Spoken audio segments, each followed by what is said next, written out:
آئیں اس پاکستان کی حقیقت آپ کو بتاتے ہیں. اس پاکستان کو ملک نہ سمجھیے گا، بہت بڑی غلطی کریں گے. یہ پاکستان اللہ کے رازوں میں سے ایک راز ہے. یہ پاکستان میرے آقا صلی اللہ علیہ وسلم کی خاص الخاص نگاہ میں بنا ہوا ہے. آئیں آپ کو واقعات بتاتے ہیں.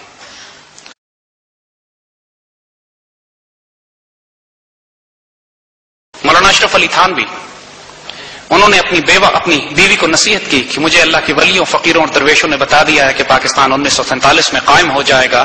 اگر میں زندہ رہا تو ہم پاکستان چل کر رہیں گے، اگر میرا انتقال ہو گیا تو تم پاکستان جا کر آباد ہو جانا. کہ اب آنے والے دور میں اللہ کے رسول کی نگاہ میں وہی زمین پسندیدہ قرار دی گئی ہے. اشرف علی تھانوی کا 1942-43 میں انتقال ہوتا ہے. آپ کی بیوہ پاکستان بننے تک زندہ رہتی ہیں، پاکستان تشریف لاتی ہیں، لاہور میں قیام کرتی ہیں اور پھر وہی انتقال ہوتا ہے آپ کا.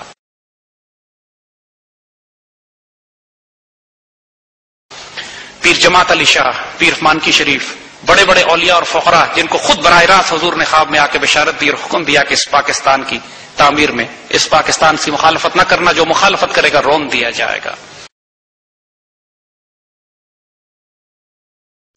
آپ کے والد نے جب پاکستان کے ساتھ کلات کو انیکس کیا تھا تو اس کے پیچھے کیا وجوہات تھی؟ آفٹر آل اس وقت کی شورا ہوگی، کاؤنسل ہوگی، لوگوں نے سوچ بچار کی ہوگی.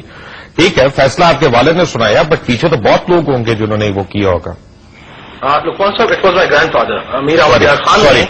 جی ہاں، یہ تقریباً 47 میں جب اعلان کیا، it was the reason because Quaid Azam sahab جو تھے وہ ہمارے لائر تھے. He was representing Kalat state in Indo Pak. So that was the reason جس کی وجہ سے ایک تعلق ان کا بنا ہوا تھا. اینڈ وہ مانگ رہے تھے کہ ایک آزاد مسلمانوں کے لیے ایک ملک بنائے. تو انہوں نے یہ چیز شیئر کیا ہمارے دادا کے ساتھ. سو اس چیز پہ جب انہوں نے شیئر کیا تو he agreed that there is a country getting made in the name of Islam. So that was one of the reasons that he joined. And but he was a bit reluctant to join, کیونکہ ظاہری بات ہے it was a big decision, but still he did it. تو he was not doing it. مگر ان کو جیسے ایک خواب میں حضور پاک صلی اللہ علیہ وسلم کی طرف سے ایک اشارہ ملا کہ there is a country getting made in the name of Islam and you're trying to hurdle it. So that was the reason that he joined this, Pakistan. But let me ask you one thing point blank. آپ نے ابھی کہا کہ حضور صلی اللہ علیہ وسلم نے آپ کے دادا کو بشارت دی خواب میں آ کے کہ وہ پاکستان کے ساتھ ملے؟ جی ہاں، جس طرح I am telling you کہ میرے والد کے ساتھ ایک دن میری بات ہو رہی تھی and I asked him this question that why did we join Pakistan when we were independent states. So he smiled and said the same thing کہ I asked the same question from my father one day جو میرے دادا تھے کہ why did we join Pakistan. So that was told to him and my father told me one day, so I'm just saying it on live on TV today like I said it that day on Geo as well.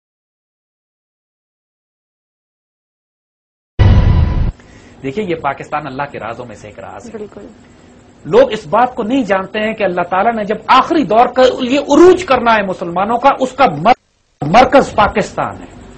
یہ 27 رمضان المبارک کو بننے والا یہ ملک جس کے نام کا مطلب مدینہ طیبہ ہے، پاکستان کا مطلب جو مدینہ طیبہ ہے، جو مدینہ طیبہ ثانی ہے، جو 40-50 لاکھ شہداء کے سائے میں بنا ہے، جو اللہ تعالیٰ کے خاص کرم سے قائم کیا گیا، خاص کرم سے قائم رکھا گیا. اس کے پیچھے ایک بہت بڑا مقصد ہے. اتنی بڑی روحانی دنیا اس ملک کی حفاظت کرنے کے لیے متعین کی گئی ہے. جو فیصلے کر دیے گئے، اب صرف یہ ہو رہا ہے کہ کون خوش نصیب ہوگا، کون بد نصیب ہوگا، کون اس ملک کو نقصان پہنچائے گا. خشفاق احمد صاحب اس کی مثال صالح علیہ السلام کی اونٹنی سے دیتے ہیں. فرماتے ہیں کہ جس طرح صالح علیہ السلام کی اونٹنی معجزے سے بنی تھی، نشانی کے طور پر قائم کی گئی تھی، اور جس نے اس اونٹنی کو نقصان پہنچایا اس قوم کو تباہ کر دیا گیا، اور جس نے اس اونٹنی کی عزت کی اللہ نے اس کی حفاظت کی اور اس کو بچا کے رکھا. پاکستان صالح علیہ السلام کی اونٹنی کی طرح. خوبصورت مثال دی انہوں نے.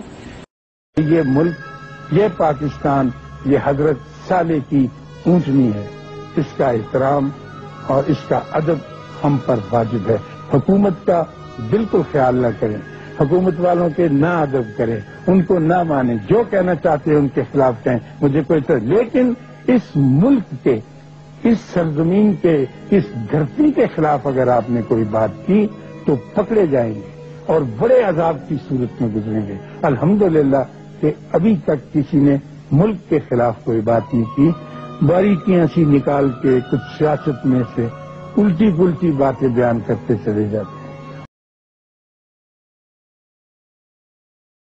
ان بندوں میں ایک بہت ہی نیک مبارک وجود صوفی برکت علی صاحب کا ہے. رائٹ. ان کی یہ کتاب بھی ابھی لیٹسٹ شائع ہوئی ہے محب پاکستان کے نام سے، یعنی لور آف پاکستان، پاکستان سے پیار کرنے والے. محب پاکستان. صوفی برکت علی صاحب فیصل آباد کے پاس سمندری روڈ پہ دارالاحسان کے نام سے آپ کا ایک مقام ہے، وہیں پہ آپ کا مزار بھی ہے.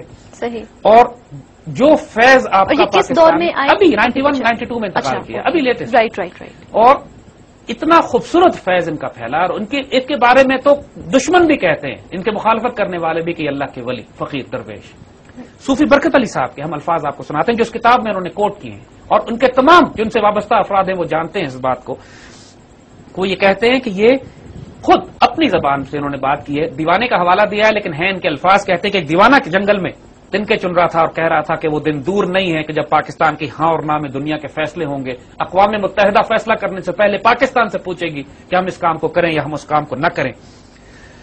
ان کو 91 میں آپ کا انتقال ہوا. کہتے ہیں کہ بندے پیدا ہوتے رہیں گے، آتے رہیں گے، جاتے رہیں گے، لیکن یہ آواز مکتوب کر دی گئی ہے، لکھ دی گئی ہے. وہ بڑا خوبصورت شعر ہے ان کا. یہ کہتے ہیں کہ یہ صدا میری نہیں، میری نہیں. یہ جو بات میں کہہ رہا ہوں یہ میری صدا نہیں ہے. یہ بھی پوئٹ تھے، انہوں نے شاعری بھی تھوڑی سی کی. یہ صدا میری نہیں، میری نہیں، یہ تو ہے منشائے رب بالیقین، یعنی میرے رب کی یہ منشا ہے اور یقین سے میں بات کر رہا ہوں. بلکہ ایک جگہ تو انہوں نے یہ فرمایا کہ کہتے ہیں، میں الک نگری میں ممتاز مفتی الک نگری میں بابا جی کو کوٹ کرتے ہوئے صوفی برکت علی صاحب کو کہتے ہیں کہ لوگوں جان لو کہ ایک وقت آنے والا ہے کہ UNO کوئی قدم اٹھانے سے پہلے پاکستان سے پوچھے گی کیا میں یہ قدم اٹھا لوں.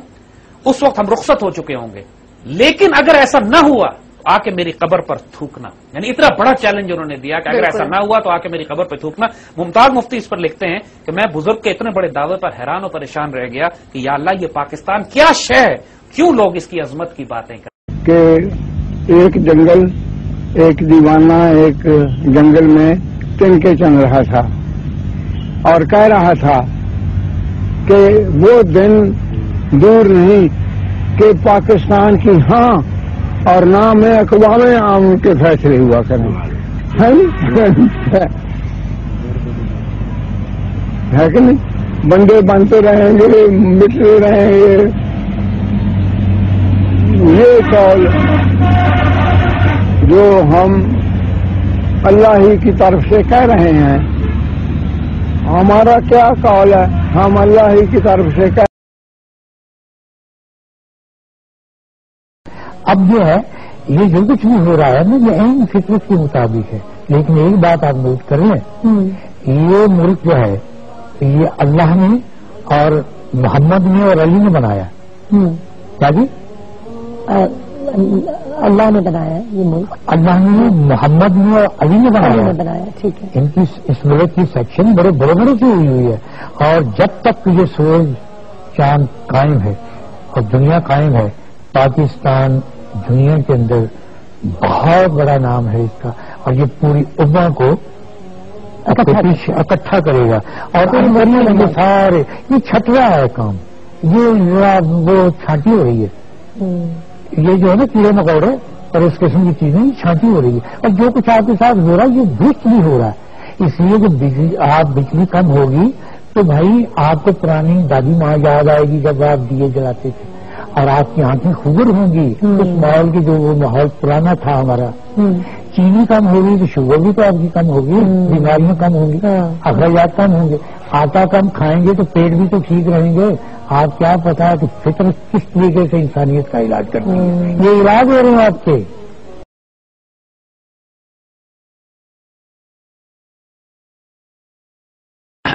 الک نگری میں ممتاز مفتی بڑا خوبصورت فیسنیٹنگ ایک واقعہ لکھتے ہیں، ہم پڑھ کے سناتے ہیں. ممتاز مفتی عطیہ نامی ایک عورت کے بارے میں لکھتے ہیں کہ انتہائی نیک پڑھی لکھی پاکیزہ خاتون کو آنے والے آلات کے بارے میں الہام ہو جایا کرتا تھا. سیر تھی، آگے والے آلات کو دیکھتی تھی. جس طرح علامہ اقبال سیر تھے اسی طرح یہ عطیہ کے بارے میں. ایک دن عطیہ بڑے موڈ میں تھی، کہنے لگی کہ پورے آسمانوں پہ چراغاں ہیں، خوشیاں منائی چلی جا رہی ہیں، پھولوں کی پتیاں نچھاور ہو رہی ہیں اور مسلمانوں کی عروج و ترقی کا دور شروع ہو چکا ہے. اور یہ دور، یہ بات جو کر رہی ہیں 1971 سے پہلے کا ہے، یعنی یہ واقعہ جو لکھا گیا ہے 71 سے پہلے کا ہے. اسلام کی نشت ثانیہ کا دور ہونے والا ہے. عرش اور فرش ایک دوسرے کے قریب آ جائیں گے. پاکستان اس دور کا گہوارہ ہو